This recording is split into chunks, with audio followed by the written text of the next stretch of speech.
In this queue at the Malaba border post in Tororo district are about 80 trucks. This is minus the 45 offloaded containers awaiting clearance for the final stretch of the journey to Kampala. Tumekaa hapa mwezi mzima without any movement, without kutufacilitate chakula, hakuna delay yoyote tunapata na hakuna report yoyote tunapewa kama ni kesho tutaenda ama leo. Na road user ina expire. Sasa T1 tuko nayo, mzigo inafaa iende kwa mwenyewe. Sisi hapana jua iko nini.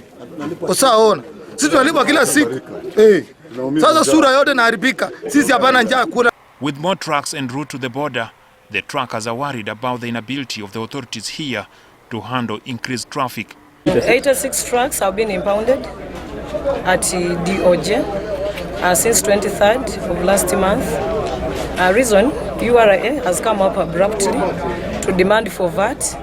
That is, it's VAT, import duty and levy. Currently, this number, when you add the turnmen and the drivers, they are more than 200. And today I have seen the movements.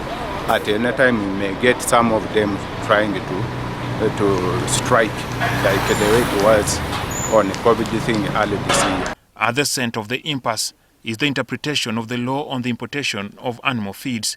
According to the tax body, a waiver on the 10% import duty is on premix, the primary raw material of nutrients that is mixed with other feeds. Premix are some of the preliminary or the primary ingredients, basically minerals. So because those ones are at a very low level, the law exempted them from tax. They argue that the importers took advantage of the law to bring in the secondary feed that is concentrate. So when we discovered that, we wrote to them saying there is a misclassification here. Please classify this import correctly.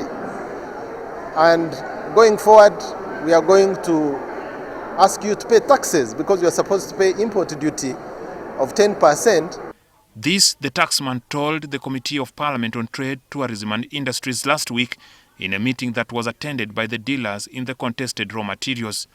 But the importers argue that there is no difference between premix, which URA agrees is tax-free, and concentrates. There is no ambiguity in the law because it is clear. It is only the wording and the English that is a problem here.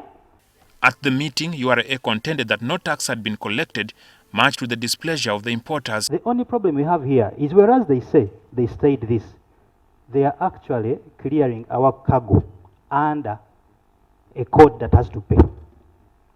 They make us sign indemnity that when we come back and you actually have to pay, we are going to collect. The stalemate is the reason for the congestion at the Malaba border post. Attempts to reach the tax body for clarification on the matter was in futility as calls went unanswered.